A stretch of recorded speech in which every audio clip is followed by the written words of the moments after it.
Shabbat Shalom. Shabbat Shalom. The situation in Israel and Gaza, we don't even know really what's happening there with all the different threads of information, or even worse, what's really going to happen, except it's all a mess and terribly difficult for Israel. It was in a terrible spot, and everything is becoming worse and worse. So what do we do? How do we respond? What do we even pray for with everything that's going on? So our parsha this week is Moses' final speech to the people. And it begins with the word Va'et Chanan. Va'et Chanan means to plea, because Moses has a plea to God. And his plea is to let him enter the promised land.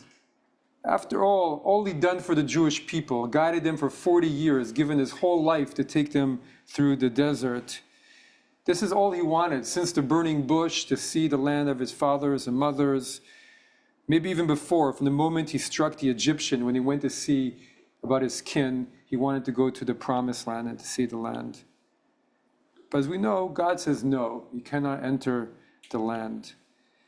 And the Talmud says that his prayer was the most powerful prayer that one can imagine, and it grades the different levels of prayers that one can have. And so there's some prayers of gratitude, some prayers are prayers of thanks, some prayers are to ask. But what he had, techina, was the most powerful prayer that there is. And so the rabbis ask, if Moses' prayer that was so powerful, so deep, so true, was not answered, for him, someone who'd given 40 years of his life, the great leader of the Jewish people, what chance do our prayers have of being answered?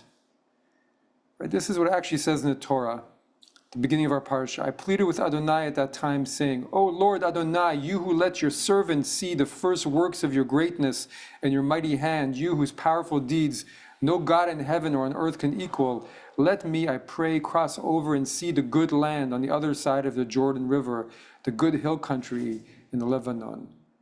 So why did God not listen?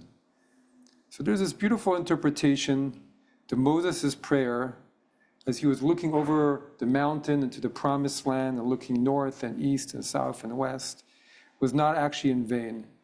And in fact, one of the rabbis says that it was that prayer that kept the Jewish people safe for 2,000 years. It was Moses' prayer for the land, to see the land, which was used in a different way and which kept the people going through thousands of years of exile and was a powerful protector and shield for us, generation to generation.